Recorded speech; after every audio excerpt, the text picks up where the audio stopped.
شروع اللہ کے نام سے جو نہایت مہربان رحم فرمانے والا ہے۔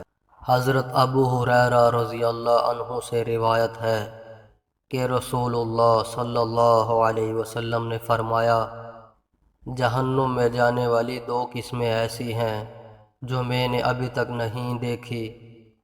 ان میں سے ایک وہ لوگ جن کے پاس بیل کی دموں کی طرح کوڑے ہوں گے، جن میں سے وہ لوگوں کو یعنی رعایا کو ماریں گے۔ دوسری قسم ان عورتوں کی جو کپڑا پہننے کے باوجود ننگی ہوں گی، مردوں کو بہکانے والیاں اور خود بہکنے والیاں۔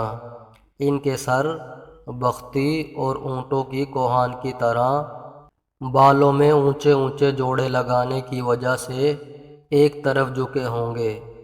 ایسی عورتیں نہ جنت میں جائیں گی نہ جنت کی خوشبو سونگھ سکیں گی، حالانکہ جنت کی خوشبو طویل مسافت سے آتی ہے۔